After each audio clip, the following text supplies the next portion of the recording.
everybody. Welcome to episode 3 of the AXAT podcast. We have a very special guest today. Very special to me. This is my soon-to-be wife, everybody. Hannah Grider. Hannah Grider, soon-to-be Hannah Broadnax. Broadnax. Hey. High five. That's what I'm talking about. Made it. 1 month out. Broadnax, here I come. Yep, we were supposed to get married last year. We talked about this in the last episode or first one? One of them. One of them. And we're getting married this year because of the vid. Mm-hmm. COVID. That bitch. Yeah. So might have to cut that out. I'm just going to go ahead and say that now. I feel like people know us well enough where... Yeah, but we don't want little ears, you know. Who is listening to this podcast with little ears? You don't know who listens to it. That's the thing. That is true. So, Hannah, you excited to be here? I'm excited to be here. This was kind of sprung on me, you know. I just yogaed, and then it's like, hey, you want to be on the podcast? Well, it was more so of like a highly suggested, forced, come sit. Yeah. Well, so the reason we wanted to bring you on is because you've been through a full year or season with functional versatility. Mm-hmm. Yes. Doing the affiliate programming. I've individually coached you before. Caitlin has coached you in classes a good bit. We've trained together too. That as well. One-on-one. Right. Mm-hmm. So I think it'll be good, Booty work. especially since I think your feedback will be important from an athlete perspective as we talk about the stuff we're going to talk about today. So Yeah. So today, Hopefully. that being said, Caitlin, what are we talking about? We're going to recap. First, we're going to recap the entire Open, what we thought about it, what happened, who succeeded, who might have fallen on their faces, quite literally. Yeah. Recap all the Open workouts, how they went. We're going to kind of touch base on some post-season training, primarily going into quarter 1 for the year. And then we're going to have some, hopefully, fingers crossed, quarterfinal athletes. So we'll be able to kind of dive into that a little bit. For what sure. that training is going to look like. So Yeah. So the Open was weird this year. Mm-hmm. We talked about this last episode. With the Open only being 3 workouts instead of 4. Technically 4. Instead of being 5, which has been traditionally what it's been. It's been 5 weeks. So for those who did the Open this year and it was your first one, you got kind of a weird... That was your experience. You didn't get the traditional... but it's not weird to them because it's their only experience they've had. I know. So everything else moving forward is going to be weird to them. It wasn't bad. Like, I'm very grateful we did 3 weeks instead of 5. I literally could not imagine continuing So Hannah... for 2 more weeks. Hannah's the head coach of AXAT, and she ran the Open pretty much. So you deal with the stressful part. Well, just Friday Night Well, Lights. Friday Night Lights, like excuse all me, the right. logistics, moving parts. Which I you just want did. to make sure everyone has a great time. Phenomenally, by the way. Thanks. You became a professional taper. Like actual taper. And I feel like I did a good job of like shuffling behind you and like 100% taping out sections. measuring. Hannah's for hire. If you need something taped, call my girl. Yeah. You need a box taped on the ground. I got you. This is good shit right here. This is good content. Do we need to get rid of these? No, we're fine. Listen, we got like maybe 100 people that'll 1 listen million to this. views. C4 is going to be offended. C4 is gonna I'm an influencer. call us and say, hey, you owe us money. Which, if that's the case, guys, you're not gonna get any. Anyway, so let's talk about what we're going to talk about today. So, we had 3 workouts. I think we prepared our athletes for 2 of them. Mm-hmm. And I think that is the same story for a lot of people. Mm-hmm. Are you really going to bring this up? You going to bring up 21.1 right now? Well, we got to start somewhere. Wait, are you talking about Mania? Yeah. Oh, yeah. It's a side story. So 21.1 had wall walks, which is not a traditional CrossFit movement that you see in training. Correct. I guess more so when I say training, like it's not a movement that you see traditionally in conditioning pieces. Right, more like an accessory. Right. Mm-hmm. It's definitely a good training movement. Or progressive movement. Mm-hmm. Right. And I'd listened to a couple other podcasts with other coaches talking about this, and they had the same kind of story, right? Mm-hmm. Like it's, I think a lot of people were turned off by it at first, including myself. I think we both were. Yeah. We both were kind of like, what the heck? Definitely was unexpected. Yes. That's for sure. Yes. But I did think it posed a challenge, which a very different challenge for, I think, all levels of athletes. Because I mean, even because you can use it for scales for multiple things. Yep. We use it for scaling for handstand walk, high volume handstand workouts, whatever maybe. We use wall walks as a scale, but you don't see it in that kind of in that capacity. Yeah, or like that intensity either. So whenever I heard it, I honestly, my first thought went to our athletes who weren't RXing or individuals who purposefully or continuously do the wall walks, that progression, that option that we provide. And I thought they were going to crush it because they are used to that. Doesn't mean that the volume is what they're used to, but that specific movement, that's in their wheelhouse, quite literally.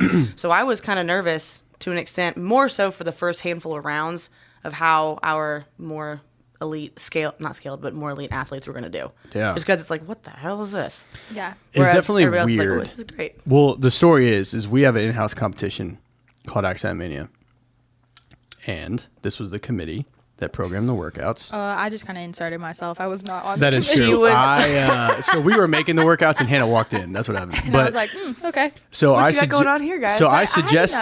know- let me say, I had to know because I was running AXAT Mania, so I had to know how Logistics. much equipment. Yeah. Right. Yeah, I had Which to know we- all the logistics. We are professionals. We consider that stuff. But anyway, Yes. So What I had happened suggested wall walks for one of the workouts. And I was like, I think it would be a cool challenge. Dave, call me. We're on the same wavelength. And Hannah said, no, that's stupid. Quote, That's unquote. a horrible idea, like, Hamilton. No one wants to do that. Well, I was like, now just we do, all did it. Just do handstand walks. I was like, that's so stupid. Just do handstand walks. And y'all were like, no, we want to keep it where like a lot of people can do We want to RX. make Yeah. it weird. Yeah. Well, it was And been we a wanted good to do challenge. something new. I was like, that's so stupid. Put an asterisk by that one. We'll revisit So- that. Revisit this. Yeah. As we didn't do wall walks. No, we didn't do wall walks. Anyway, so Whoops, sorry, back guys. to 21.1. So I think we should all give our perspectives. I think Caitlin, you and I can give more of like a coaching perspective, and I kind of want an athlete perspective from you. So I know from coaching it was tough because that's not a movement you standardize necessarily. Correct. The only really standards you have is, at least for us, the way we coach it, is you start with chest and thighs on the ground, and then you walk continuously up to the wall until you get to Your comfort level, essentially, your right. threshold. But if you're doing it, I guess if you would consider it RX, your chest would touch the wall, and then you would have to walk back down, back to your starting position with chest and thighs on the ground again. That's the only. But I would have never had 21.1 not come out and those standards had not been obviously put out. I would not know how to standardize a wall walk. That's how I would do it. Yeah. But I mean, and that's CrossFit's job, right? It's essentially to So I come will up with say, the standards for those movements. I appreciate the intricacies of like how specific it was, where like both feet had to be up on the wall before Right. your hands left the tape. Now that made judging. I didn't want to judge because It was- I it didn't was know definitely- if I thought it was good, and then you go back and look at a video and I'm like, well, that was you have to that was- watch the two things at You gotta, once. you got to Yeah. chameleonize yourself, like, and go Right. the opposite way for the fingers and for the And hands. a lot So, of athletes, big time athletes, came out and said, I had to redo it What the because crap my was this? standards were wrong. Yep. You know? So I think from a coaching standpoint, it definitely was trial and error, right? Yeah. Like we had some athletes ask questions. So then, and we'll talk a little bit about strategy that you, I think you may have gotten, I don't know if you got it from someone else, but coming up with a whole like cadence, whatever it may be, to make it to where, and I think this is a workout too, where you have to do it to understand it better, to be able to have an effective strategy. I want to say, and correct me if I'm wrong, but we had probably 70% of our athletes redo it just because they wanted to. that one more than the other two. Oh, yeah, for sure. And it was definitely a discomfort type thing. I think, and actually, I'm glad you said that because I think from like a retest standpoint, it was very locally fatiguing to the shoulders, Oh, obviously. yeah. No, sure. Huge shoulder and arm pump. Yeah. But I don't think it was enough to mess you up so bad that you couldn't effectively retest it.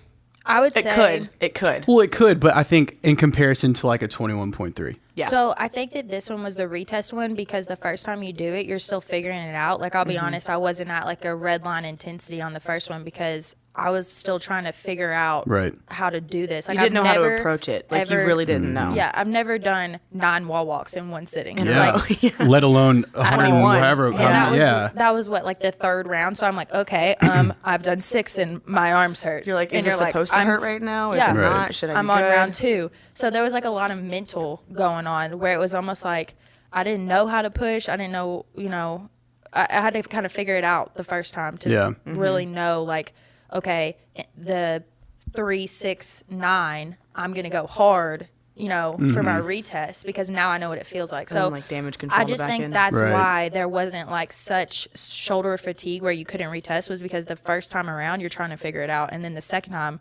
I was sore. Yeah, my shoulders were sore. I was like, whoa. Did you take 2 days? So you did it Friday and then Monday, or did you do Saturday? Friday then Monday. Okay. Yeah, that's what you did too, right? Oh yeah.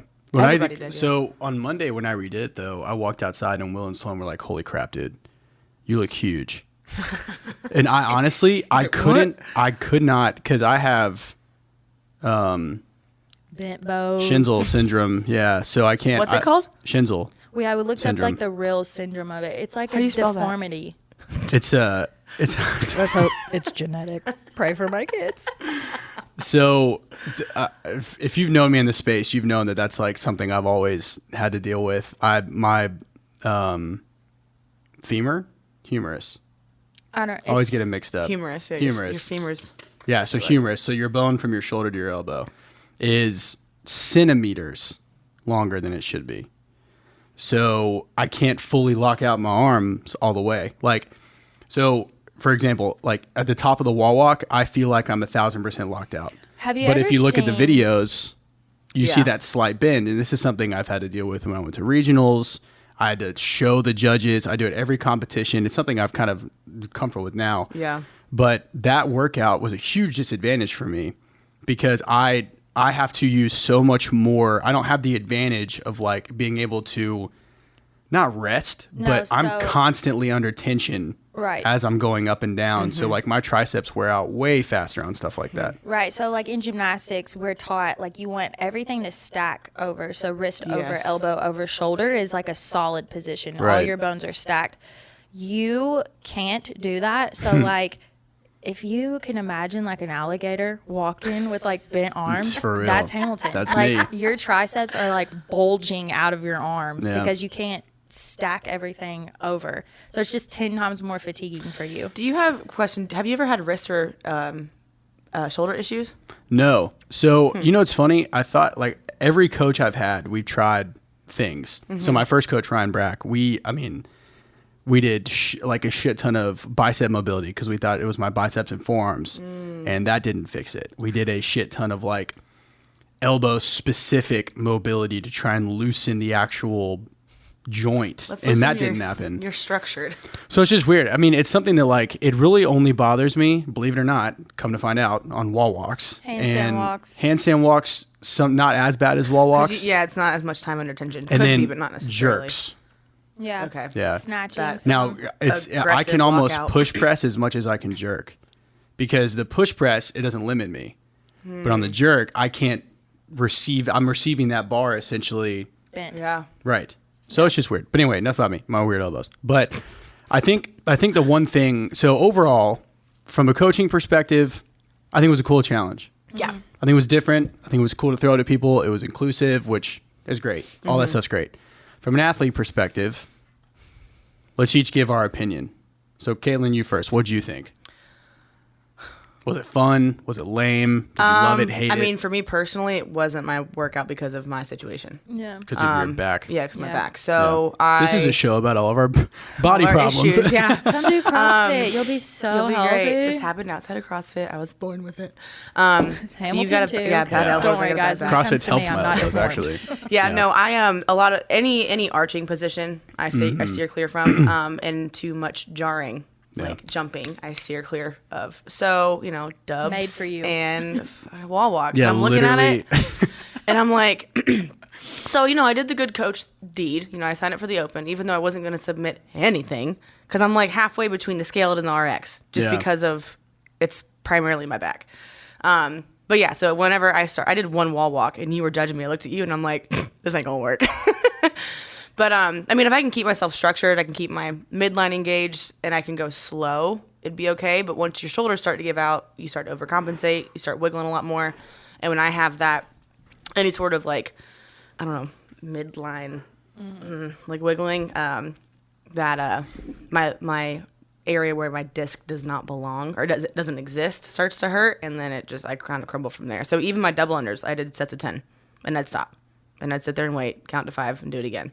And it wasn't because I couldn't do 100 with the skill work, but it's just so I could sleep at night. So me personally, I got to 9, and then I looked at her and I was like, that's it, that's a wrap, I'm done. So you just submitted. I didn't submit any scores. Oh, okay. Okay. Because I could have. You could have just submitted what you did. I could have, but I just didn't. Yeah. There was not really for me, there wasn't a point. Right. It would have done more harm than good. Correct. Right. Yeah. Okay. And from an athlete perspective, like, I've grown a lot mentally in the past year, more so because I know what's going on, like, under my own skin now. But a year ago, I'd been like, this, I'm going for it. And then I would have been on the floor, not in a good position. All three of us have been there. Yeah. Yeah. So I was just like, what? It's that immaturity of an athlete. Yeah. Which I think every athlete can sympathize with. Yes. Yeah. Yeah. So I was like, you know what? It's just not worth it for me. I want to be here to be able to do the next 2 workouts whenever they come out. And I want to be able to coach and judge still. So I went ahead and called it for me. But it was fun while it lasted. Yeah. Got my big old butt up there. What about you? Yeah. You crushed that one. Yeah, you did. No. Yes, you did. No. Say thank you first and then say no. Okay, there you go. No, yeah. So the first one, we won the first heat. And we didn't have the I was like running around. I was like, where's the the clock? Where's the Just jumped in, no warm up. Like so crazy. Did not warm up at all. And I remember like 3, 2, 1, go. And we had to stand behind the line. I go to lay down and I'm like, wait, what am I doing? I like literally just laid there like moving my hands and I was like, what do I do? What do I do? Like I just forgot what I was doing. And so finally I kind of like started getting in the groove. But the first time around I was taking a lot of little steps to get to the wall and a lot of little steps back. And then I was walking my feet down. And double unders are like one of my weakest movements. So of course, like I was so stressed about the dubs, but that ended up actually going well. Yeah. Shockingly. I think you were so focused on the wall walks that you didn't have the bandwidth to be able to like stress about. It really was. Yeah. And in a good way. We were going right across from each other, so I was like watching you through the rig the whole time. Yeah, and we were like, you were ahead of me on the dubs every time, but then the wall walks, I was catching up to you. But moral of the story is, the second time around, I watched. So the strategy you found that worked, we all used. Yeah, so the second time around, I decided to do some research on wall walks, and YouTube told me to go 4 steps back, 3 steps forward, and slide your feet down. Plop to the ground. Literally belly flop. So I was like, So I got to the gym, did 4 steps back, 3 steps forward, slide. And it was like, I like to have like a method to everything. Like I need a step by step. This is how it's going to be. And my goal is always like, if round 1 looks this way, the last round needs to still be looking one way. That didn't happen on this workout, but I did stick with the 4 steps back, 3 steps forward, slide, and then continue. And I think like the second time around, I didn't let myself just lay on my belly. Like you're just restricting your breathing. And I was laying on my belly with like my arms overhead. For recovery. So the second time around, as soon as my belly hit, I would go right up to my knees. So then I was like able to breathe and not just like dog position kind of. Yeah, and not because just like your chest isn't compressed. Right, and not just like laying there. So it was like literally all of those just like little things. Instead of taking like 8 steps back, 4 steps back, it was just taking tension off. Double unders the second time around didn't go as well.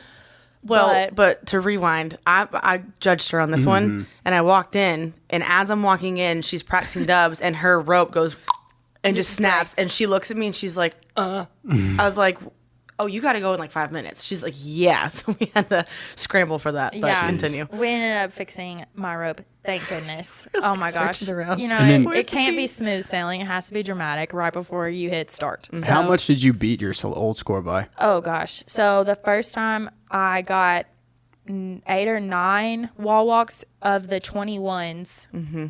And then the second time around, I got through all 21 wall walks back to the double unders, and I got 21 double unders. Jeez, dude. Mm-hmm. Let me tell you, when I got back to the rope after the 21 wall walks, I picked up the rope. I did 2 double unders, and it felt like, I can't even describe. It felt like, I was like, did I just do double unders? Like, my arms were numb. Was I levitating? I was like, it really did do that to your arms. Yeah. It messed with your shoulders. And I like turned, I look at Kaylin, and she's like, go. I'm like, don't think, just move. And go, I was like, go. Okay. And I was like, I don't know how this rope is spinning right now. I literally can't feel my arms, but somehow. Well, so you won the workout in both affiliates. No. Both locations. No. For females. Oh, for females. Yes. See, we had another only think athlete about the who. females. How far did Corey get? Dude, he was made. He got like made. 100 and something. This guy's made for this workout. Yeah, he crushed it. He's a dad. He works out. Does he feel? I mean, he's an animal. He's a dad. His score was very impressive. Yeah.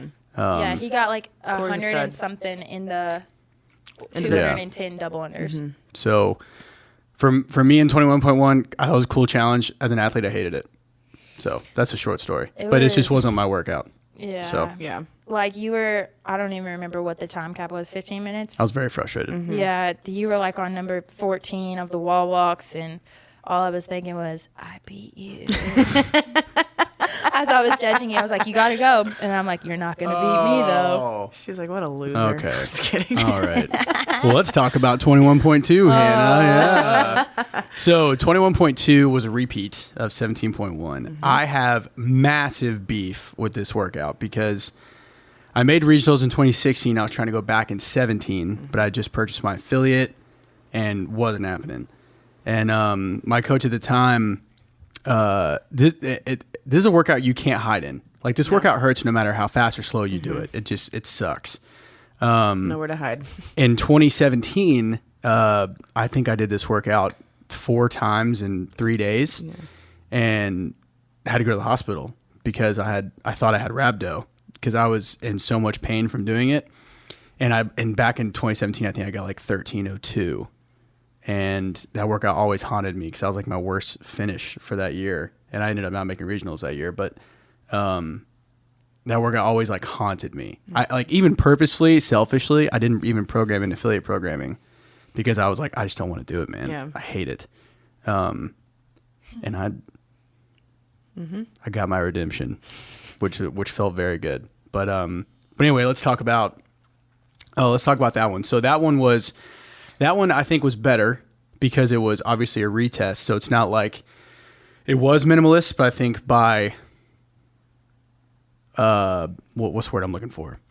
Like it just fit what they were looking for. It wasn't made to be minimalist. It just fit that mold for this year. Still a very tough workout, very open, traditional open style workout, but it wasn't like 21.1 where like it was made where everyone in the world can do it. So from a coaching perspective, I mean, we had our athletes ready for this one because we do a lot of dumbbells and burpees because we knew that it was going to be a minimalist open. So we prepared them specifically for the movements that we thought we were going to see, which obviously you're going to see burpees and some sort of dumbbell movement in the open. And we had double the time. Yep, exactly. We had that impromptu quarter 5. Dude, yeah. So we'll get into that later, but we had to kind of scramble and put together an additional block of training because they pushed the open back again. So from a coaching perspective, I think we had our athletes ready. I think we weren't really worried about any of our athletes not being prepared for that one. Yeah, I can definitely say like we burpee so freaking much, especially leading into the open. And we've backed off from it. That's the funny part because we were we? doing more. Well, we did more, and then we had a lot of feedback from members. So we back in like November or so. So we heard and we responded and we took out the volume of burpees. We still had a lot, and obviously it's applicable to the open, but Yeah, I mean, it's just a nobody got worse at movement. burpees, put it that way. Right. There you It's go. just a That's a great movement point. that, You know? like, it's never going to go away. We're always going to see it in the open, especially with no equipment. Right. So it's kind of like, I don't know. I personally don't mind burpees, but I was just like, every time I saw burpees on Tribe, I was like, why? To me, so I've learned that burpees suck less if you know how to pace. For Period. sure. So if I you don't know think- how to pace yourself, just like anything else, but burpees specifically, if you don't know how to pace yourself and you don't know your capacity, then it's very easy to burn out and it's very easy to get pissed off and frustrated. Well, I think when we were putting together the open training for quarter 4, when we had that conversation about burpees, because I think if you were to ask, this is my opinion, if you were to ask a population of CrossFit athletes, what movement do you feel like you just get wrecked by in the open that is something you see often? I think the majority of people would say burpees. Yeah, I mean, burpees suck no matter what. Like, Well, yeah, but I think the reason we add them, implement them so much into conditioning, especially getting towards the open, is so people are familiar with them. And if Yeah. you can have confidence Yeah. in your ability to do those, it makes workouts Burpees so much shouldn't better. be a stress for you. Burpees shouldn't be a stressor. That Right. should not be something that takes your attention, your energy, your time. It should be on another part of the workout, not burpees. And we do that with our individual athletes. Yeah. We give them that kind of exposure, so that way they don't feel like, oh shit. Yeah, like You know? one thing I learned from you, Ham, is whenever it's like burpees or anything like that, you're not going to fail a burpee. Like, Yeah. it's going to hurt, but you're not Just going to gotta move. fail. Right. So Yeah. go. And you know the pain's going to come. So get over Yeah, it. and Yeah, like right. again, being really methodical. Like, we have worked a lot on burpees and just different techniques. Like, as crazy as it sounds, that there's techniques for laying on the ground, getting up and jumping, Yeah. but there really is, like, just being super methodical with every step. Like, if you can reduce the amount of steps you're taking to jump onto the box Yep. and all this other stuff. So, like, each little step counts as a second, really. And all of Yeah. that adds up when you have thousands and thousands of people on the leaderboard. So for me too, whenever we did 21.2, and I did the first 2 rounds, I did burpee box jump overs, but then I did step overs from there. During, again, just the whole jumping aspect. So whenever, for a while, I wasn't doing burpees because of that initial plop factor, the extension that I have. So I modified it to where I step back, I go to my knees and do like a modified push-up. Yeah. And then I step up from there. So whenever I would step up, like kick my left foot forward, for instance, my trail leg would go right on the box. It's a big step, but it'd go right on the box, follow, step Right. over, and then like keep that cadence. And like you're saying, transition time, every little second counts. So when I was with Kyle Ruth with Training Think Tank, they're very good at dissecting movements like that. Yeah. They even talked about that on the most recent podcast with Noah. Noah found a different way to do a burpee box jump, but I mean, for him at least, to do a burpee box jump. But it's about how good he is at finding ways to do movements more efficiently and effectively. That's cool. And I think that's super important. And I also think I've actually talked about this with athletes before. I think keeping your mind occupied while doing a movement distracts you from the pain of the movement, if that makes sense. So like in a wall walks, for example, you can find a cadence and a strategy for that. That's what you're thinking about. You're not thinking Right. about how much Right. this sucks. I think burpees the same way.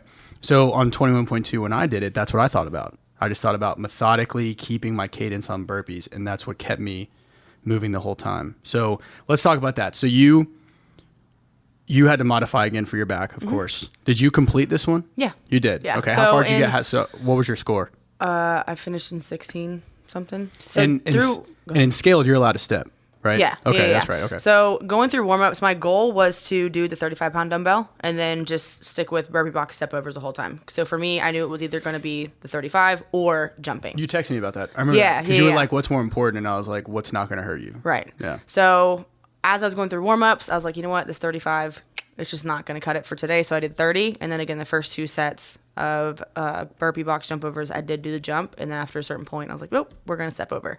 I knew I could finish. I had never done this workout before personally.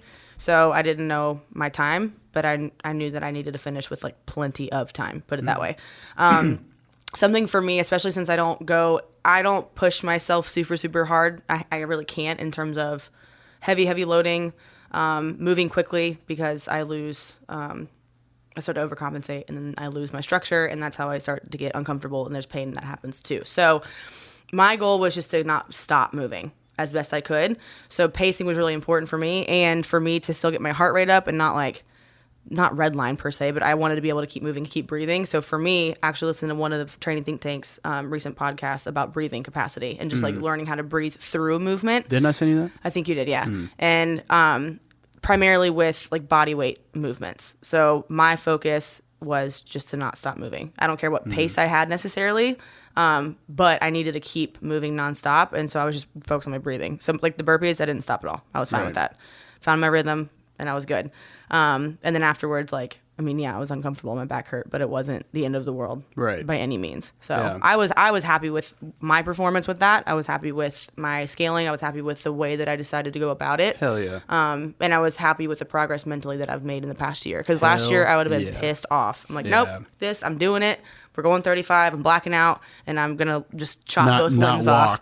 I'm just gonna crawl out of here. Yeah. But I mean, so you can even attest for this. Whenever I did a warm up it was a recovery workout at one of your old places, and I couldn't even make it through the workout. I remember that. And it was a recovery workout. Yep, I remember that. It was pitiful, and I'm over there just like crunched in the corner, and he's kind of like, okay, here's a class going, but like, do I need to call somebody? Like, are you okay? Yeah, I think like one thing I definitely admire you about is like the hardest thing about being like an athlete and being competitive is knowing what you're capable of, like in your head. Like you know what you're capable of. Like, you know, oh, I know I can lift this weight, but your body isn't there right this second because of like injury or whatever that is. Like, that is the hardest pill to swallow. And like, I don't know, I admire that so much about you because I will literally just keep hammering myself in the ground and then be like, I don't know why I can't walk today. And it's like, you are very mature as an athlete. Yeah, you really are. It's taken time. I appreciate that. It's taken time. Yeah, it didn't happen like, it wasn't like you were like. No, honestly, it happened probably about 3 or 4 months ago when I finally had like that aha moment. We'll circle back to that. But yeah. I remember, I remember, okay. I remember, we can talk about that in another podcast. Because we have lots of stuff we want to talk about. Seriously, like, I think competitive athletes in general, like, if you're a competitive person, anything, like, could learn from kind of, like, that aha moment you had. Yeah. Because whenever you, like, talked me through, like, what was going through your head, I was like, I ain't there. I can't be there. And you're like, you know, like, I'm just got to meet myself where I'm at. I'm like. Well, you and I have had talks about this, how, like, it's just tough. I mean, comparing yourself to. So, like, I used to compete at the highest level, right? And it's tough when you can't, but like your heart's still there for it. So even now, I look at guys that I used to be able to hang with, and I'm like, not even close. And I'm like, fuck. I'm like, I even told you, I was like, babe, I'll quit my job. Like, you know, we'll figure it out. And she's like, no. But that's the truth is like it's not this. It's honestly great for the sport, right? Because there are professional athletes, you know. And I was watching something the other day. Oh, what was it? Some athlete was talking about, it was James Hobart and Castro, I think. It might have been Savant. I can't remember. But James Hobart was like at level 1 seminars. People want to go to the games. Like, what does it take? His first question is, do you have a full-time job? Well, you got to quit that job. Realistically speaking. And because it's true. Because you can't.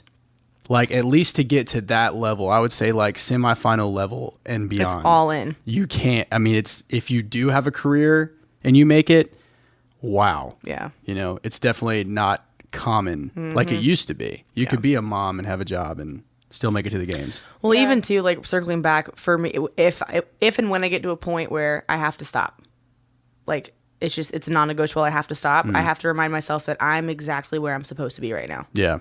Like, for whatever reason, I'm here for this purpose, and I'm where I'm supposed to be, and I'm supposed to stop at this point in time for me to be able to do whatever I need to do the next day, the day after, you know, so on and so forth. You are really good about keeping the big picture in mind. Like, I think... I was not always like that. Yeah, I think not always like that. Competitive athlete-wise, in the moment, I am willing to rip my hand to shreds. Literally. To still finish foreshadowing. I will take stitches in my hand. You know, and it's like... After the fact, it's so not worth it because I can't even brush my hair. Yeah, you're doing this right. Well, so all right, so this is all great. Let's circle back. Oh. Are we live? Can you hear? What'd you do? I hit the power button on accident. I think we're good. No, it's still recording. Are you sure? Yeah. It just it messed up the headphone audio where we couldn't hear each other. I'm sweating. I think we're good. It didn't cut off. Are we sure? No, it's still recording. I think we're all right. Okay. I'm kicking my feet up. Caitlin, you're fired. Listen. So anyway, Some schmuck put this back to what power we were cord saying. underneath my feet. Yeah, some moron. Dingus. Anyway, so 21.3 and 21. 21.4. Well, let's still hold on. Not yet. Let's finish 21.2. So I don't even Hannah, think we ever stated the workout. The workout was Well, everyone knows. dumbbell snatches, and burpee box jump overs. So FYI. how was your experience with it? Yeah. So this workout was, I want my round of 10s to be looking the same as my round of 50. Like I never wanted to have a moment where I hit a point that I had to slow down. Like I wanted to have enough gas in the end to like go faster. But I think the biggest mistake that probably the majority of people made was going out hot. The workout didn't start until the 40 round or of 40. 50. Yeah. Yeah. When you walk up to the 40 for your 40 snatches, that's when the workout starts. Like that's when The buy-in was the first part. Yeah, the separation yeah. starts. It's like, are you going to be able to push through this or not? But yeah, so that was pretty much my strategy. This wasn't high skill. It was just who is going to hurt. The grunt work. Be able to stay in that hurt, you know? I got, what I get? It was like right behind you, whatever. You got It was 12 like something. 12 something. 12 and a half minutes. You were like 12:32 or 12:34. Right. And in 2017, I did it in like 18 Oh, yeah, I saw and a your half comparison. minutes. That's awesome. So, yeah, lots of growth in the past however many years that is. But, Well, You crushed that. you did really well. Yeah. I mean, it wasn't like a 9 minutes. But like you people Yeah, you wrote did I it mean, for, we're still. talking about you. We're not talking about Yeah, everybody yeah, else. yeah. We're talking about you. Yeah, I thought you see, did very well. There's my mental problems. That's what we were literally just talking Yeah, about. yeah. Well, I mean, the comment you made too about coming out too hot, that's something that I told a handful of athletes whenever for Friday Night Lights. They were like, what's the goal? I Yep. said, when you pick up that dumbbell for the first set of 10, you need to pace it like it's your set of 50. Yep. Period. Because Yep. you have to have those That's back actually burners. a very good. Yeah, I like that. Yeah. That's smart. Yeah. Hire me. That's why I hired you. Yeah. That's why you Yeah, work for us. then you know, Ham, I judge him. He gets all set up. I literally help him beat me. I'm like literally keeping him on pace to to be beat fair, me. dude, I almost threw up before this workout. I was so nervous because of the I could history I tell. have with Yeah. it. Anxiety. And about I it. was like, dude, I was freaking out. And I was going with two very good athletes. Yes. and Eric and Shane. I made sure that I'd faced away because I knew, just as any other, I would come out screaming, and I knew it would bite me in the ass. And during that workout, I just kept thinking like reserved. Be smart. Be smart. And then I remember this is actually a really cool moment. So I wasn't looking at the other two guys while I was working out. And then I happened to catch a glimpse coming up from a burpee that I was ahead of them. And I was like, okay. And I think that was my second to last set of burpee box jump overs. And I had the set of 50 left. And I told Hannah I didn't know where I was. I didn't want to know anything. I just want you to count my reps. Because any kind of, like my head was a balloon and any kind of pin in it it would have been bad. So the awesome moment I had was when I finished the set of 50 dumbbells. I'm like, all right, just Go. completely empty the tank on these. So I started going through and my pace was good. And I was like, I think every athlete kind of talks to themselves, differently. And I was praying in that last set. I was like, Lord, please give me strength. And just please let me finish this in a good time. Because I didn't even look at the clock. Yeah. I had no idea. And I looked up. You're welcome. And as I'm like midway through, Hannah goes, I know, like as I was about to start, you were like, you're at 11 minutes. Right. And I was like, no crap. fucking way. So I start sprinting. And I remember the last burpee box jump over, I remember like hopping over and being like, all right, celebrate. Like you earned that. Yeah. Yeah. Whenever it was like, I was like, you're at 11 minutes and you were like about to lay down for your burpee. And right after I said that, I just was like, man, he's about to beat me. And then that was your fastest set. But that's what I'm talking about. Like, if you wouldn't have been smart on the front end of the workout, you would have probably, where the majority of people Absolutely. did, No, I 100% agree. on the burpees after the 40 dumbbell and then going into the 50, people were having to break up the dumbbell way too much. Well, and people are comparing themselves to the person next to them. You can't Well, yeah. do that I forgot in this who workout. I forgot You who I was can't. talking to or who I was judging, but they were just constantly looking around. I said, Stop it. I said, whose name is on the sheet? Right. Not theirs, yours. No one else matters right now. Honestly, the only situation where that would be appropriate is if you're two elite levels going against each other, because they're mature enough to know their ability to where they almost need that person to fight against. Because for us, like, it's more about being as you're beating you. Yeah, but I mean, it's like we know our abilities, but we know where we're trying to stand in a workout like this. So I knew I wouldn't be in the top time, but I had a time frame where I knew if I could get around that time frame that I could be successful. You could work with it, And I think I got 12:06. Yeah. Which was, man, I'm still lit about that, man. Very happy about that. That was redemption for me for that son of a bitch. Yeah. I'm happy that one was over. We went home immediately, like, put the cups all down our back. I was like, I remember what this felt like. Yes. Put the cups on. Yeah. Start we recovering massaged now. each other with our little Theragun thing. Yeah. We were talking to each other like, That's so true, man. That's what Hannah and I do. We just Theragun and we're just like, it's like when you're talking to a fan. Life in the Rodnack's household. Shit. And we did not redo that one. That one is hell no. Heck You no. couldn't have We paid had a me. coach. We had a coach who didn't do it Friday. Good old Nick. Didn't do it Friday. gosh. This man came Nick. in on Monday on National I forgot Redo about Day. this. And he did it twice, okay? Same day. He did it twice within 2 hours. Yeah. He looked rough on his first one too. I walked saw into him. coach and I was like, Nick, Buddy. dude. Yeah, that was not good. Yeah, he was like, that was not a smart idea. Yeah, I said, so- you didn't. I took all the score sheets with me to validate scores. I get a text from him and he's like, hey, I redid the workout. I like look at my watch. I'm like, didn't you just do it today? What do I was you like, what do you mean? mean you redid the workout? Yeah. He's like, I redid the workout. I did better. Here's my new score. I wanted to do it again. I was like, I was like, okay, fuck. you were psychotic, but Yeah. got it. funny. Noted the new score. Yeah. Okay, Nick, we see you. Whatever. Yeah, so fit. So, okay. So now the most recent one we just did, 21.3 and 21.4. So this one, This was fun. very much. Well, So if you didn't rip. the weird thing about this one though is, and I guess this is, the inconsistency is what didn't get me. When you go from 1 and 2, which are very, Couplets. what is it, quarantine focused. Like you got a Friendly, dumbbell and you yeah. can make it People happen. can RX. Yeah. And then you throw this one. So you And you then- did make a point. You were like, because we were going back and forth with our predictions. Yeah. And I said I thought it was going to be a couplet or a triplet just because it's minimalist and like the reasons why I thought it would be toes to bar instead of chest to bar and why I Right. didn't think pull-ups were going to be something that was going on. And then I think, I don't know. Well, so like the three of us were in the same realm with our guesses.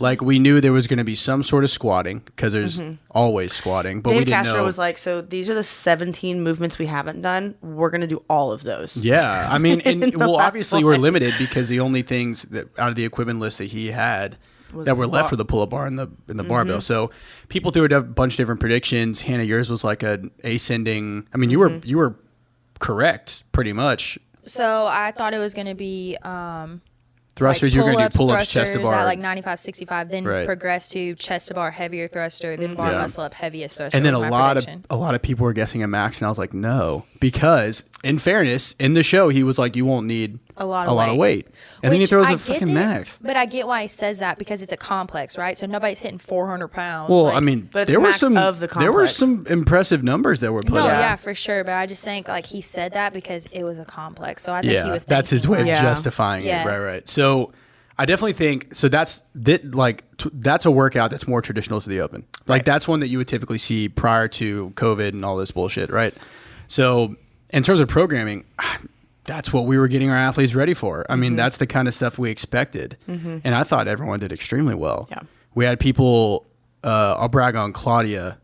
Oh yeah, that's Dude, sweet. so she is She's an animal. She's come such a long way. I would say she's like a Golly. scaled athlete making her way into RX. RX, and she's progressed so well. And she's one of our affiliate athletes. Yep.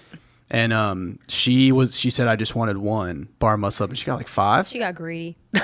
Yeah, dude. I was like, she deserved it God, though. She deserved to yeah. go for Straight it. up. That was so cool. And I mean, not just her. There's all the athletes did so well, but I'll brag on Claudia, man. She did a great job. Yeah, Katie Sanchez walked up to me with like tears in her eyes. She goes, Claudia just did like 5 muscle ups. That's I go, awesome. are you crying? She was like, I think I'm crying. Like So it was awesome. We had a couple members up at North at our sister location, and that's a older average demographic, I guess you could say. I would say there. demographic is a little bit on average. And there was, who was it? Was it Sarah? I think it was Sarah McGee. And she took one of the morning classes. So she did the workout in the morning with class, not at Friday Night Lights. And I was there to help walk her through it. And she PR'd her clean Wow. in the complex. Wow. And I looked at her, Crazy. I said, what? No, honey. No, you need to throw like 40,000 more. No, I'm just kidding. Like 25, 30 That's more pounds in this, and that would be even your under clean. fatigue too. Correct. Wow. And she got some pull-ups that she hadn't gotten before. Damn. So everyone is progressing in their That own is little awesome. way, and people don't realize what they're capable of. Yeah, a lot of members were fired really up. don't. A Yeah. lot of members were fired up. There's always that one workout where we tell people like, like maybe you don't have pull-ups that well, but still do the pull-up workout. Like Right. still up to scaled instead of doing foundations, because you don't realize what you are capable of until Right. you get stuck in a situation where it's like, well, it's me in this pull-up bar, so I guess I got to Yeah. figure it Well, out. and I think Absolutely. it was good too because we had a couple athletes who were on the cusp, like you're saying, between RX, for 21.3 and 0.4 for scaled essentially, because they were Right. like, I don't have chest to bar, Right. and I said, Right. okay, well, what did you do for 1 and 2? They said scaled. I said, okay, so you're doing scaled. Period. You're not going to Yeah. mix and match your scores.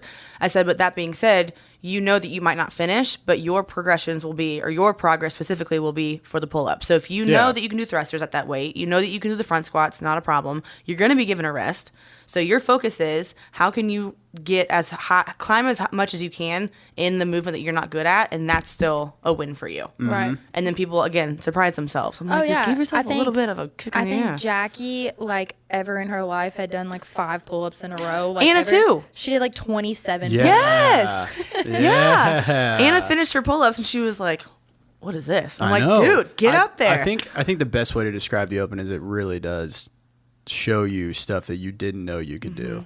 100%. For sure. So back to to the structure we've been following with this. So how did this look for you in terms of the workout and the max? I mean, I was cool.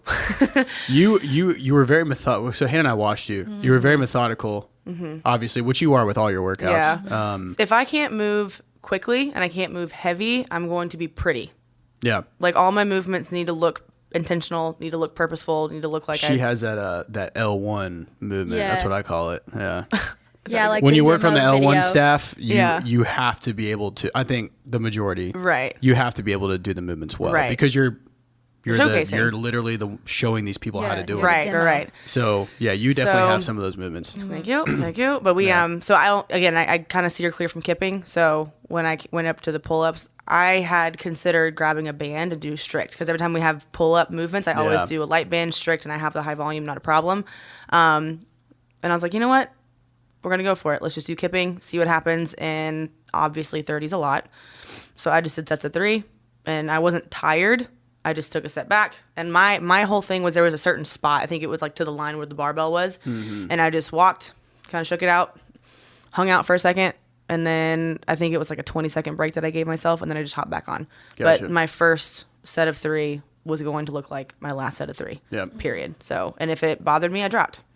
What did you hit on the complex? 155, I think, maybe 145, 155. Damn, Kayla. With a broke back. Shit, That's with a crazy. bro back. Yeah, it was definitely it's I think everyone can attest to this, that usually it feels worse than it looks for most, like in the movement, you know what I mean? Like you'll hit a jerk or you'll hit a clean or whatever, and you're like, shit, that was ugly, or God, that was not People the are like, best. that looks so good. Yeah, and I'm like, are you watching the same thing? So Yeah. like in my overhead and my jerk wasn't pretty, but like in the jerk, I was just like wobbling a lot, and that's why I didn't make another jump later on, and I had time where I could have. But then I saw the video, I'm like, I definitely say that sometimes. I'm like, Yeah. someone would be like, man, you made it look easy. I'm like, well, it felt like shit. Yeah.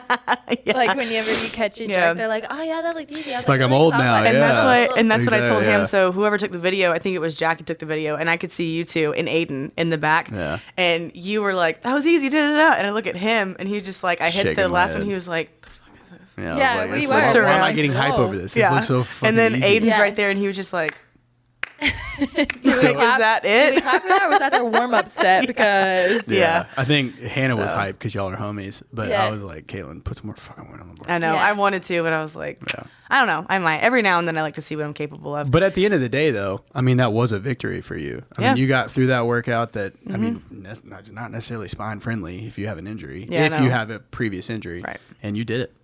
yeah, You did I it, just man. wait till I get this shit fixed. I All know, right, right? let's scared. go. I'm scared. It'll be like 4 years down the road. So, we'll see what happens. So what about you? What do you think? Well, I saw. Oh, the wait a redo. second. You had a bit of an experience in this workout. Yeah. Well, I still have to redo. I'm gonna redo tomorrow. Hopefully, I'm thinking I gotta commit. I'm gonna redo tomorrow. You don't need to redo tomorrow. I want to because I don't want to walk away like feeling like I could have done better. Like I know maybe it doesn't matter all that much, and maybe I won't even get that like a better time. I don't know So what's gonna happen. your redo is going to be for you.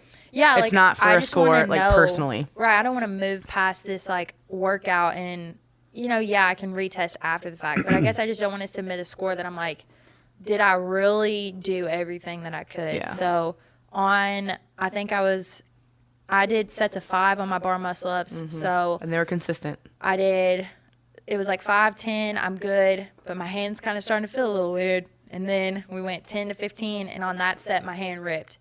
And I haven't ripped in years. No, So- your hand So- didn't rip. Your hand ripped. So, Hannah, you're tough. You're tough. Yeah, Hannah won't say shit. Yeah. You're tough. So whenever you If I dropped, rip, I was I'm like, judging you on I'm that one done. too. Yeah, like Fuck this. Right. So like, whenever you dropped, I looked at you and just like your face, you were just kind of like gritty, and I'm like, something ain't right. It's not a grip Yeah. issue. It's not a gymnastics issue. And then you went to readjust your hand, and it wasn't just like the little smudges of blood, right? It's coming Yeah. down. It looked fake. It looked like somebody So- put ketchup. It was She weird. had- It was very red. So I was she like, had "Ooh." one rip, but it was a very, very deep. and big. Show you can Right. show the camera Or we'll flash it. right there. Well, that yeah. We can flash back to the video of the blood pouring Yeah. down my Yeah, arm. dude. Well, then you get up to another one, and this is how I knew it was bad, because you doubled up your grip, and you locked out for your muscle up, and then I don't know how it didn't hit me, but it went, Yeah, it was squirting out of my hand. and I'm like, It did So, that? listen, Oh my dude, god. it went Wow. like mentally, it wasn't even like, but it hurt. So when it ripped, I was a gymnast for 15 years. I've had so many ripped hands. When it ripped, I knew it was like, it's got a little hair on there. No. I knew it was deep because of how it felt. And then the ball of skin that was like up underneath. Hanging And there. I was like, that's a bad one. So I was like, okay. And usually, like, I'm not a bleeder, but I knew it was it was bad rough. because it was bleeding so much. I never bleed like that. And so, like, mentally, I was just mad. Like, I was just like, like, I was getting so mad because I couldn't go because I was like trying to You were dry slipping, my hand. too. Right. So I was holding the bar for I had hit 15. I ripped. I still have 15 muscle ups left. And I was like, I'm finishing this. Like, so I was like wiping my hand on my pants. It's just pooling everywhere. So I just started holding onto the bar like with my fingertips as best as I could and got through the last 15 muscle ups. Blood squirting all over Caitlin. It's all over the ground. It's so running down my hand. whenever it like went, and then she came down, and you look up, and my face was still like, Yeah, in and my and video. you looked at me, and I'm like, Yeah, in my video, Caitlin turns around. Yeah, Caitlin turns around to like everyone standing around her. She goes like that, and I was just like taking the chalk block, trying to make it like stop pack it in bleeding. there. Yeah. I was I'm like, like- grab your shirt, like Yeah, soak it in, something. Yeah, something. I was It like was not putting stopping. chalk all in my hand to try and make it stop bleeding. Whatever. I got through the 15 muscle ups. It took me longer than it should have because I kept having a first aid kit between, sets Yeah. of 5, and then finished the thrusters. Jeez. And then after that, Crushed I'm like, it with your complex. Yeah, though. you hit a really good number. You hit like- 185. 185. Say thank you. But like, it's just, I hit 3 lifts. I hit 115, 155, and my hand's bleeding everywhere. I have this tape on. The tape soaked in blood at this point. Yeah. And I just throw my grip back on, and I'm like, throw 185 on because I know, like, that'll be, like, an okay lift on the leaderboard. Like, if I can just hit this. Like, Yeah, 185 is good. Yeah, and you also think- knew you only had one more lift probably in you in terms of Right, grip. like, You I were was just I'm like, going there, for I it. can't, Send because it. with a complex, it's not like I'm hitting one clean.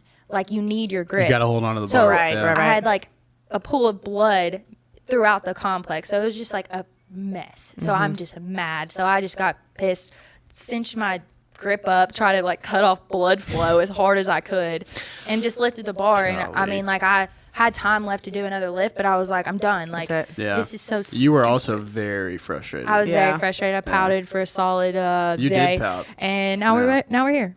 Well, and despite you having that happen, most people ripped. I You will also, say. your Yeah. score was good. Like you hit, what, 1230 something? 12:22. 1222, and then you hit a 185. That ain't bad. Yeah. Yeah, but again, it's just like when you feel like maybe it could have gone differently without. Well, it was a circumstantial thing. Correct. Yeah, It's not like your sure. effort wasn't there. Right. Right. Well, even with your rip in that scenario, the way that you hit your complex or the attempts is how we had told everybody to do it anyway. The first one, you want to hit a number you know you can hit just to get Right. on the board. Second number is one that's pushing it but not impossible, and then your third one, if you're gotta only be doing it. 3, you got to just Yeah. send it. Well, So you did. So honestly, though, hear me out. You might. I don't know if that's really going to bother you that bad on the redo because the skin's gone. There's Yeah, nothing I mean- to pull on the skin anymore. You might crack it and bleed it, but it's not going to be like what it was Oh, the yeah. first time. So like Well, people you'll have also wrap it and donated stuff before. Yeah. I don't know how, babe. Listen, how in the fuck are you going to do those squats again? I don't know. I'm not. I mean, sound like I'm 80 sitting down in this chair. My I legs are just so want to sore. know, like, if I don't do better, I don't do better. But at least I tried. Yeah. You know Yeah. what I'm saying? So, and again, like, so many people ripped on this workout. I've seen videos and like pictures Dude. of people with just Yeah. like multiple. The biggest ripped- thing I And saw hands. was like, just tell me you do CrossFit without telling me you do CrossFit. Yeah, that And was- it's just hands. No skin on your palm. So yeah, I mean, like, I think everyone's kind of gone through the same situation that I did. I'm sure a lot of people share the same frustrations that I do Right. because, again, like, I haven't ripped in forever, and I'm like, what is this? Like, I don't even know. Well, you what- also go from like no pull-up bar or any kind of pulling gymnastics in the workouts to a All of shit it. ton Yes. at Yeah. a very high intensity Yes. where you're doing big sets, you know? Yeah, I don't know, but that it is what it is. I'm just gonna at least try one more time to say, like, all right, you know, the way it went the first time is my score, and Right. that's just it. And worst case scenario, you don't get a better score, but you got But you better you tried. working out. Yeah. trying, yeah. yeah. I mean, You can walk away happy from that. yeah. Hamilton crushed me. What about you? So I had a pretty crap day Friday at work for, whatever. That's a whole different story, but those days happen. So I wasn't really expecting to do exceptionally well. Right. Distracted walking This into workout it. is definitely in my wheelhouse for sure. So one thing that I think that when you're athletes like us, where we have careers, this isn't something we do full time. It's something we do because we love it. You don't. You have stressors that just come up, like with work. I mean, I was stressed all day, and that's energy, right? That's taken from what you want to put it towards.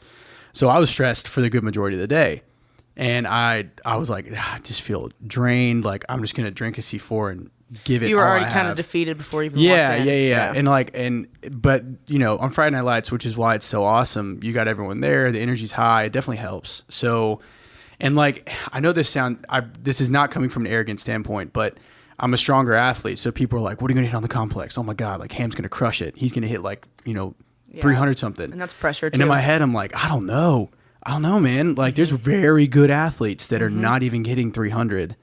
So I was like, we'll just, see what happens. we'll see how it goes. So my strategy was to go unbroken on the toes to bar, chest to bar if I felt good, and then to do the bar muscle ups as best as I could. So, and do all the barbell work unbroken. So I went unbroken on toes to bar. I broke once on chest to bar briefly just to be safe. I think I did 20 and then 10, I believe. And I was on track to get a great score. I mean, I was up there with where all the top guys were finishing. You're where you wanted to be at that point in Yeah, time. and then bar muscle ups, I did 8, and I was like, I'm I feel good. Like I'm gonna smoke this, man. We're like over there And then falling apart with blood. Well, and then I hop back up for the next set and I do my first one and I'm like, oh shit. I messed up. Like my fatigue set in heavily in that moment. And I don't know why, but it just did. I don't know if it caught up to me or I reached my threshold, but then my set of 8 went quickly to like a set of 5 and then sets of 3s and 2s until I got done. And I was so gassed when I got back to the bar.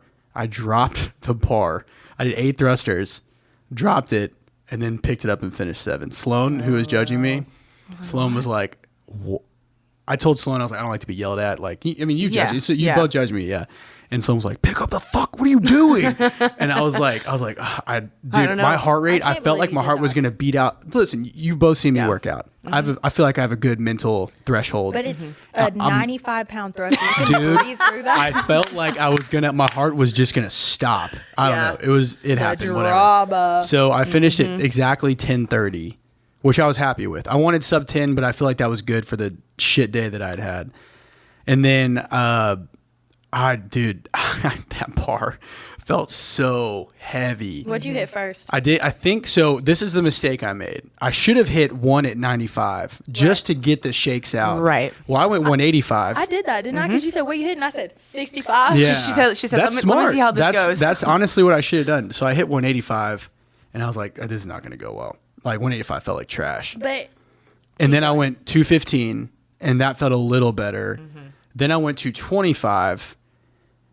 Did I go to? No, I went 215. Then I went 275. So I went straight to 275. Failed to jerk like a jabroni. And then got super Pissed. angry and put 280 on there and hit that. Yeah.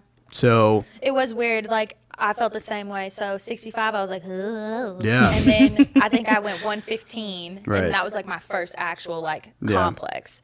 And then 155, I was like, oh yeah. Well, at that point, I was just getting so mad. But. So I didn't really have a strategy because I was expecting to do poorly. So if I did this again, Pull it up. if I were to redo it again, I would do the chest bar and toes bar unbroken, and then I would segment my bar muscle ups earlier, and I would not drop the bar on the last set of thrusters. And then I think what I would do, I would be fresher because I know what to expect at that point. I think I would definitely hit 1 at 95. And then I think if I'm having a bomb ass day, I think I could have hit 300. But I think realistically somewhere, I think 280 is about where I would be anyway. We had a coach hit 295. That what Andre hit. Oh yeah, Andre did hit 295. Animal. Yeah, that's impressive. Yeah, that's impressive. he did really well. He's a big boy too. So yeah. But overall, yeah, I mean, for me, my goal for the Open was the quarterfinals, and I think I'm in there as of now. So I'm not redoing it for that sole purpose because I know my legs, dude, wow, it's not good. So I'm segueing into the next topic of conversation being the quarterfinals. I wanted to be able to give that 1 week to prepare for that. To get in some more complex movements, which we'll discuss in a second, and then be ready for the quarterfinals if we make it. Yeah. So. Yeah, I mean, I'm excited that they're doing this whole quarterfinals thing because I don't know, I'm definitely I've always played sports, so I'm always training for something my whole life. That's what it's been. So with CrossFit, it was such a thing, I mesh so well with it, and it keeps me motivated because we're training for something. Even if you go to a local comp, you're still training to be. It's a goal. Everyone needs to have a goal of some sort in whatever field they're in, or yeah. Right. And so if I don't know, if I don't have an end goal, then I don't know what I'm doing. So the Open, whenever they took out the whole regionals thing, obviously I never was going to regionals, but it was just something I always had a goal of being. How close could you get? Right. Yeah. It's oh, that's pretty cool. I got this close, I'd never trained to be a regionals athlete by any means, but you get what I'm saying. Yeah. When they took that out, then it was what am, the top now 20? what? Yeah. I'm not coming close to that. You know what I'm Right. saying? So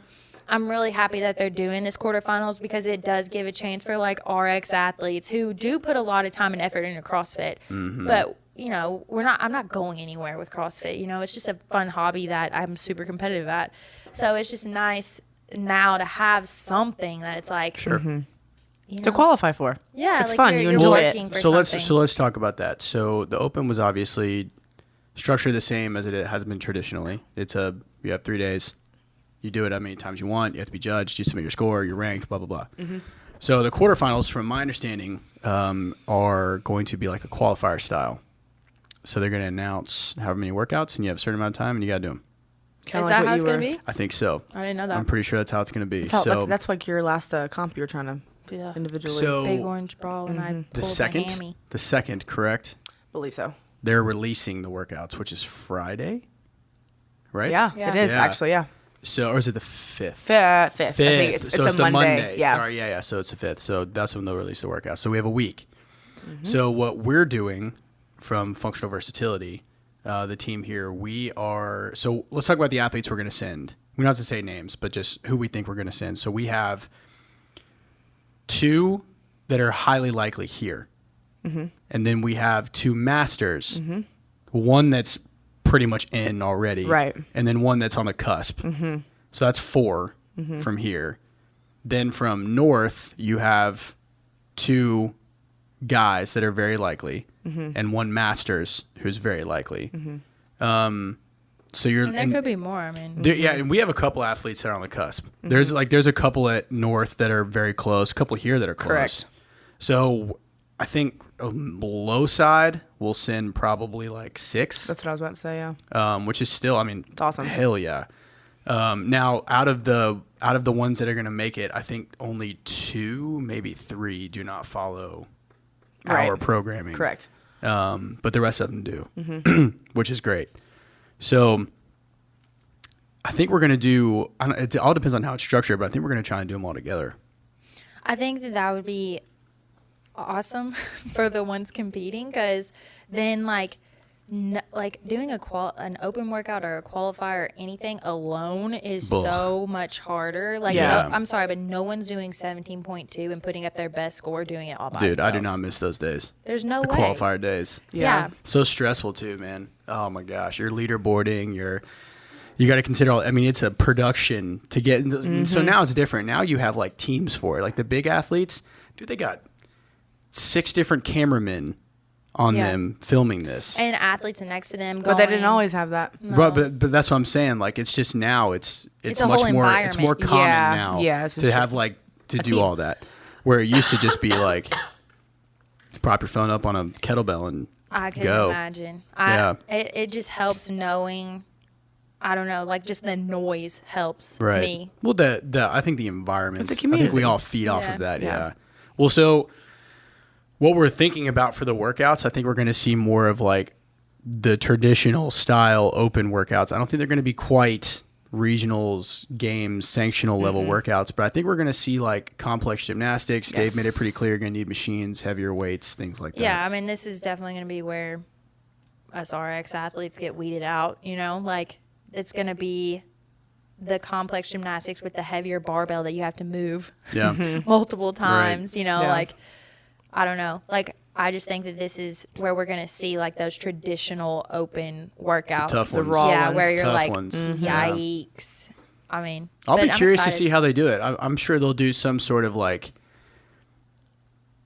They've kind of been going this route more so the past couple years, but do like some sort of tester on the machine where you got to hit a certain distance for time or certain calories for time or something, and then probably do some sort of max, and then obviously some mixed modal CrossFit, pieces that we're used to seeing. Yeah. I wonder how Big many they'll muscle do. ups, I feel like. I'll be curious to see how many they could. They haven't really stated that. So what? They're gonna just you think they're gonna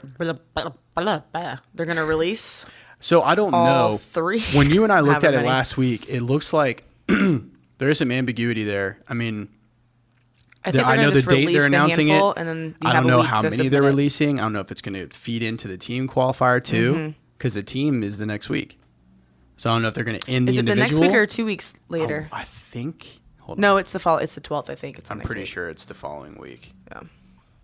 I have no idea. Y'all know way more. We did all about the this than I scheduling do. last week where we looked at it. Yeah. Oh yeah, it's on our calendar.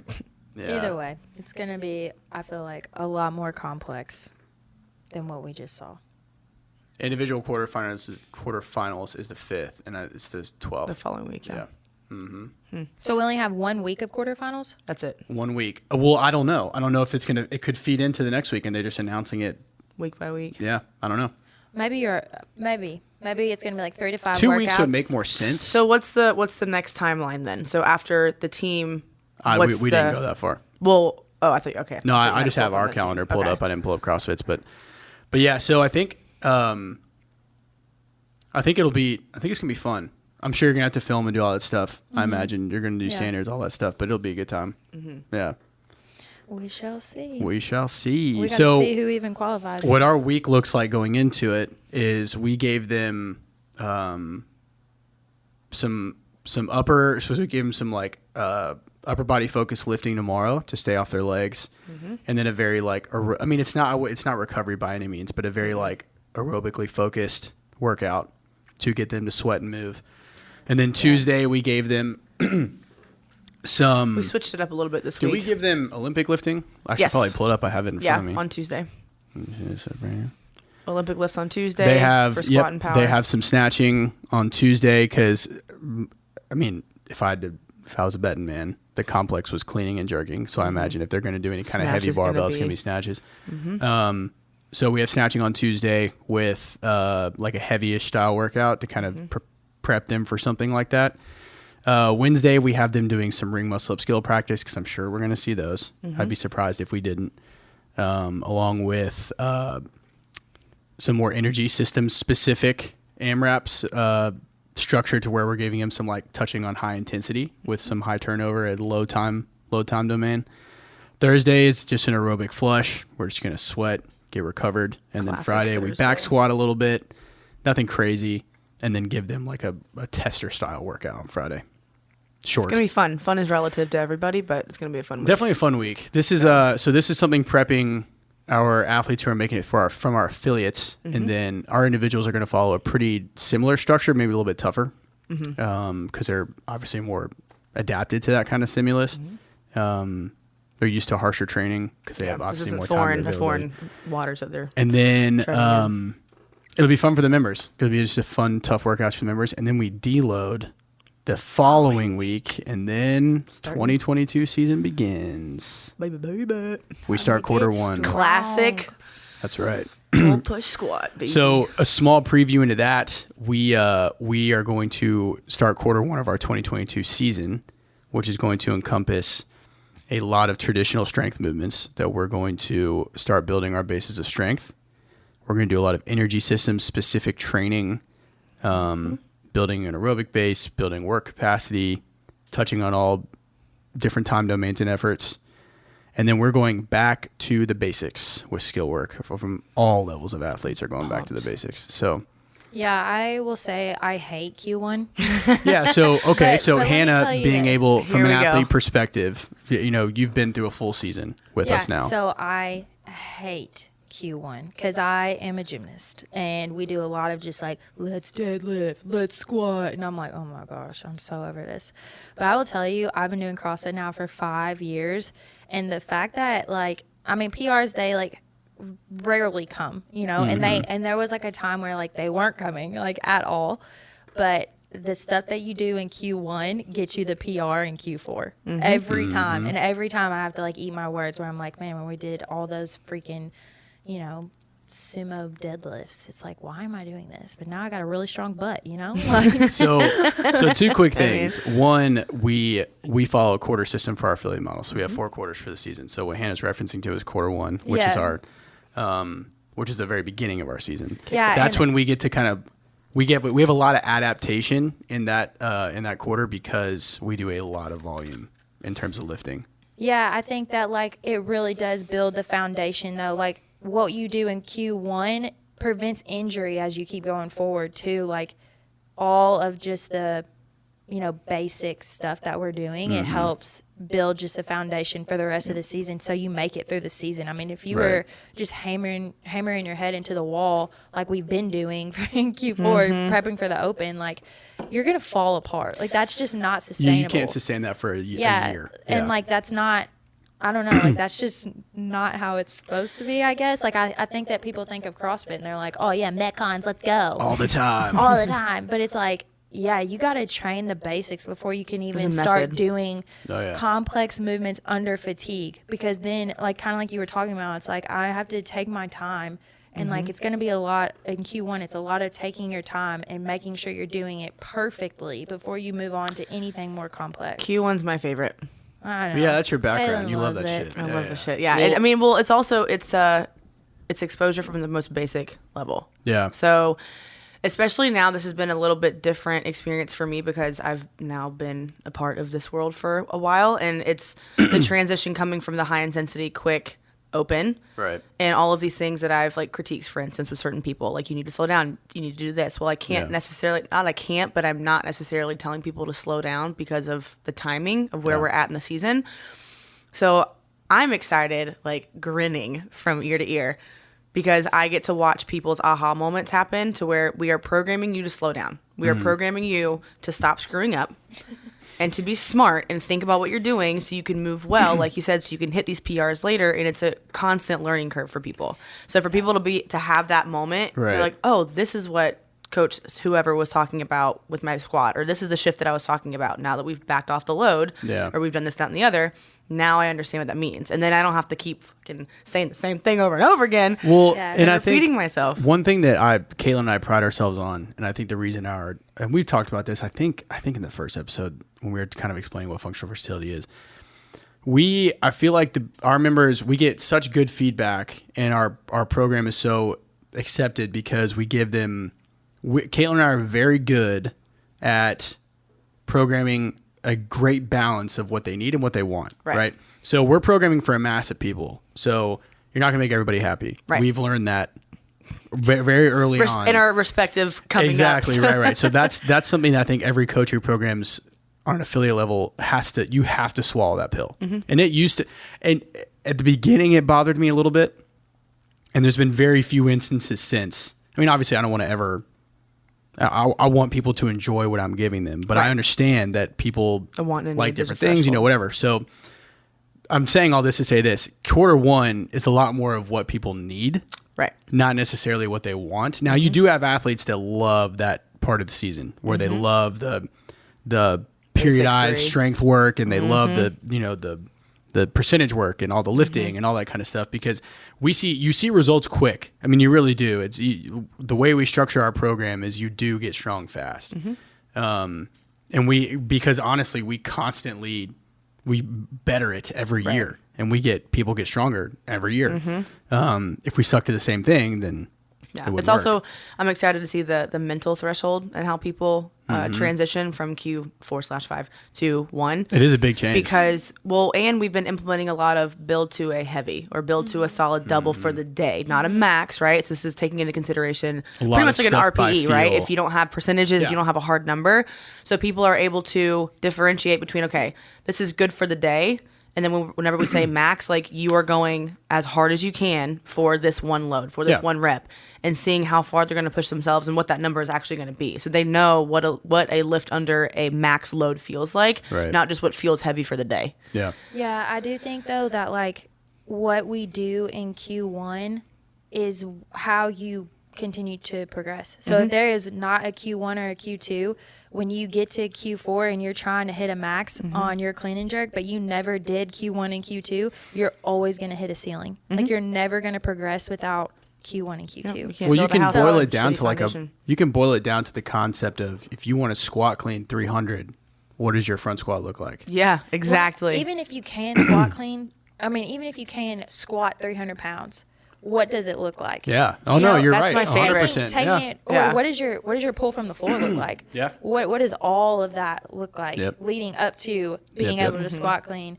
So I just think like it's a puzzle piece, and all the puzzle pieces have to come together to continue to progress in CrossFit. So I just think, as much as I hate Q1, here I am hyping myself up for it. Do you have any goals for Q1 in terms of like strength numbers, or? I'm just not.